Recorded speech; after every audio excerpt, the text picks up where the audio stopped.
Hi. So the other day on Instagram, I put out a little snippet of something that I wrote for my dear friend Tony, who passed away recently. R.I.P. And a lot of people hit me like, "Oh, that was nice. I enjoyed it. Like, let me know when you finish it. I want to hear the rest of it." So I finished it. Here's the rest of it. I know I've been heard. Don't judge me. Oops. Get myself. Dear Mr. Tony Rollo Walker, this is so surreal. A real shocker. Got me writing like I'm Erykah Badu because I wasn't ready for a world without you. Almost a decade of playing in the shadows. Now I'll never get another call tomorrow. So here's this little brief history line to express my heart's sorrow. The reason why I have to go way back is because without the past, we wouldn't have Jack. Back then, back when it first began, I didn't know much. I just wanted to have fun. After a couple kick-its who sat me down told me, "Listen, this is not that kind of mission. I'm a nigga looking for submission. Are you with it or against it?" I was so naive, I hella missed it. I must have thought maybe you just had some of your words twisted. What you really meant to say is that we'd be together someday, once you finally decided you didn't want to go out to play. I'm almost positive this is why we were so rocky. I kept dreaming of stuff you never promised me. But bruh, some of the stuff you did was borderline robbery. Had me hiding my stuff like I was Smokey, hoping you wouldn't come back around and punk me. I'm sure what made me realize I was a joke, and I mean what really got me all the way woke, was the time you told me I was just a number on the roster, and that will never change, grow, or prosper. After that, every 3 months or so, give or take some time, I must have crept through your mind because that's when you'd hit my line. That's practically our story on repeat, until a future time. Cutest part of this understanding was the contract you kept insisting on expanding, but we could never agree, nigga, you was too demanding. I lost count over the years the reason for the breaks and the tears. I just recall noticing each time started differently, like you were approaching me less and less arrogantly. It seemed like you were getting into me or something. And you actually tried to be sweet to me. Like that time you showed up at my job, told me you missed me, wanted to see me, but no longer had the number to reach me. You took a stab at it. You didn't quite have it. Out of 7 numbers, you maybe had 3 or 4, and I gave you one more, but you didn't know in which order they were. Gave you that little hand and told you to make magic. That was the moment I knew I bit off more than I could chew, because of course you made it happen. I underestimated the determination in you. Funny, crazy, sexy, cocky, full of philosophy. All the red flags I ignored from the start. But nothing seemed like it would keep us apart. Not even the fact that we was both playing with other people's hearts, because I had the live-in boyfriend and you always had your girlfriend.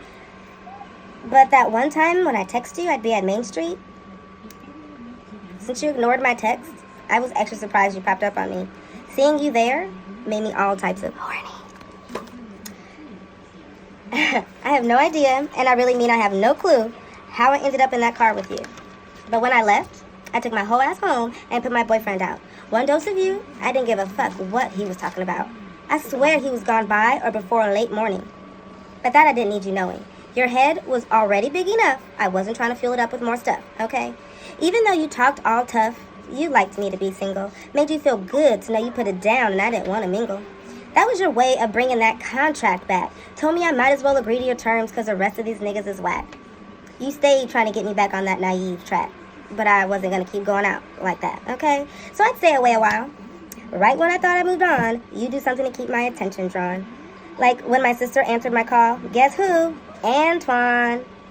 I don't know why you used your middle name for an alias. Did you really think you were being inconspicuous? I don't know who's worse though, you or me pretending your charm wouldn't work. You were in and out of my life constantly and continuously. If more than 3 months went by, it's because you was stuck in county. Ever since you remembered my number, you always knew how to get a hold of me. I pretty much liked that you enjoyed surprising me. The first time you ever popped up, I was 22, 23, when the knock at the door was you unexpectedly. This was a surprise not only because I hadn't heard from you, but because I didn't give you my address or nothing. Like, were you out there house hunting or something? That was when I drove the two-tone Lexus, so I guess my location may have been obvious. I'm sure one of the best pop-ups happened at work. I just got off and I was making my way through the parking lot, and right as my car came into view, up drives another car, and it just so happens to be you. I was most definitely flabbergasted, because how did you know? Like, your timing was perfect. This time it had been a while since we'd spoken. You talked a good game in jail, got out, and all those promises got broken, okay? You had me fooled again, thinking I was finally chosen. Told you how I felt and kept it moving. You clearly didn't value me or need me, so I was confused. Why show up? What are you doing? You kept insisting on going to talk in private. After some back and forth, we drove some mileage. You always started with some small chit-chat, ask about the family, work, and all that. Then you'd move on and ask why I stopped talking to you. I stated what I knew to be factual. You were never going to stop being an asshole. It seemed like Brittany always got the short end of the stick. You told me stop it, and that I'd always be your bitch. Told me I've been rocking too long to quit. You apologized for most of it. I will admit. You tried to put it in a perspective I'd understand. Really opened up to me, told me the troubles you was facing as a man. You said you admired me and how I had a life plan, which is how you introduced this contract again. You explained I didn't want you full-time, all those demands at the drop of a dime. You re-explained some things and basically said, take it or leave it. Funny thing is, I say leave it, and you stayed trying to convince me. This time, it was different. It felt more like pleading. We really started discussing feelings and not just mine. Then, before I knew it, you said you loved me right in my eyes. Now, if that wasn't the biggest surprise of a lifetime, and I almost believed it too, until you proposed that offer. I could see you maybe every Monday or Tuesday, and 1 or 2 Saturdays a month, give or take some days. What in the actual fuck was that? What a way to ruin the moment. Why even go through the motions? We departed and I cried all the way home. I lightweight felt worthless. I was supposed to be your bitch for life, right? You can't stand to be without me, right? You always think about me, right? But you really just fixed your lips to preach that whack-ass agreement. I for real had it with you and your fucking contract, okay? Just that flippin' fast. You couldn't even let the butterflies last. Happiest and worst moment all in one. And for a very long time, I really was done. Blocked you and kept looking forward. But I knew you called randomly. Those unknown blocked numbers. It happened at a good time, to be done with you. Because I was moving, so you couldn't keep track of my movements. I always felt bad, though, when you did actually show up. Left me that voicemail like a sad little pup. You said something like, haha, I moved. Joke's on you, Tony. Fuck, there's really no cars in the driveway or nothing. Call me back. Where you at? Fast forward, New Year's, 2019. Been a while since I've been out, so I got cute, went downtown. I pre-gamed and had like 2 adioses, so you know I was toasted. I caught Lyft, so I was making my way to the bar for another. As I made my way back through the crowd, I felt a tap on my shoulder, so I turned around. The only face I remember is Rick's, okay? The next day, I got a voicemail with you talking so much shit. You was really bothered, though. I shouldn't have cared, but I needed you to know that nothing rude was ever intentional. But when we finally spoke, you sounded real irrational, almost like that old asshole. You started talking money and fees, talking about how you approach my entourage but skip me. Now you owe me. You basically gave me another ultimatum, like you was the man or something. After like the 4th no, you hung up on me. I guess that meant you was done with me, right? Nope. I left it alone, but you kept calling my phone. I repeatedly said fuck your fee and I kept doing me. But I answered the phone eventually. One night, you came in your work clothes. Something about you and those paint-splattered khakis made me want you between these ass cheeks. And you look so good in that lime green shirt with Tim's. Sheesh, you really made my world spin. After you left, I realized you probably wasn't in driving condition. I offered you to come back and stay. After a little hesitation, you hit me back and told me you had made it to a safe destination. I made a comment that it would always be on the table. But I changed my mind because I wanted something more stable. It felt so good to hear you say I had the upper hand, so I just wanted you to continue to beg.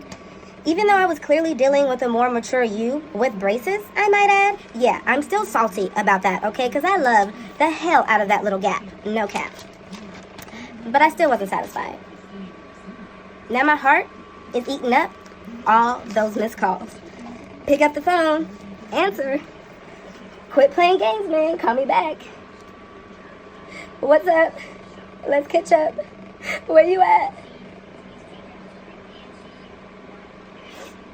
That one hurts bad.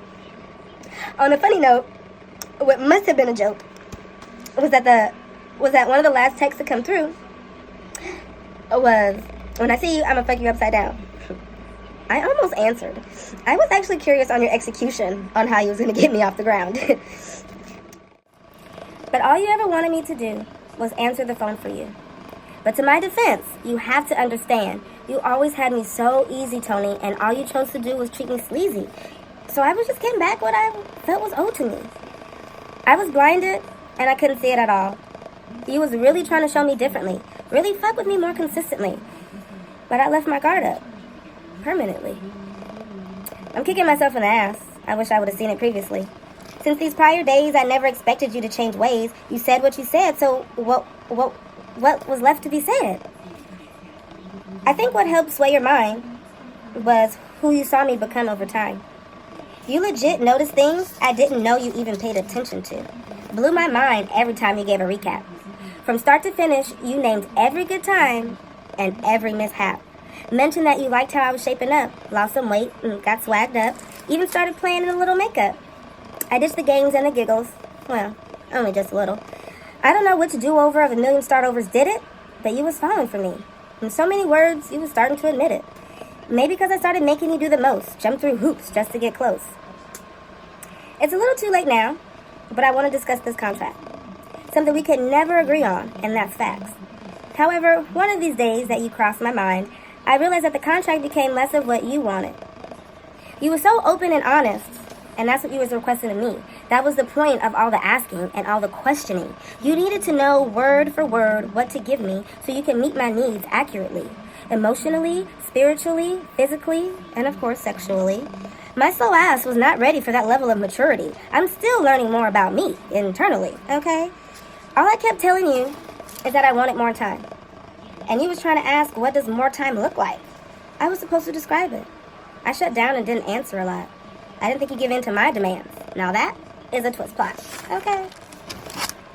I know if I would have said, let's do this, come on, let's go here, come over, let's kick it, you would have been all with it. You always were. I spent so much time focused on your part of the contract, the part where you had to lie about where you was at, and the part where she got you back. I was trying to figure out why you still had her around, that I missed you was trying to really fuck with me. Hands down. So, if you were physically here with me, and you turn to ask me, what are my terms and conditions? I sit you down, tell you, listen, I'm looking for this type of mission. I'm a solid bitch, and you're a real ass nigga, so let's grow with each transition. I wouldn't change anything about this crazy, weird, undefined love affair. If I had to choose a couple to compare, I'd choose Mr. Big and Carrie Bradshaw. They too had hella ups and downs like a seesaw. So a hood, Sex in the City. I'm corny, but that's what the title of our movie would be. I'm not saying that we would have had a happy ending together, but I'll keep these twisted, silly memories in my heart forever. Because something happened that you swore would never be an offer. I saw the change. I felt the growth. And I've foreseen the prosper. So with that said, I love you always, Mr. Walker.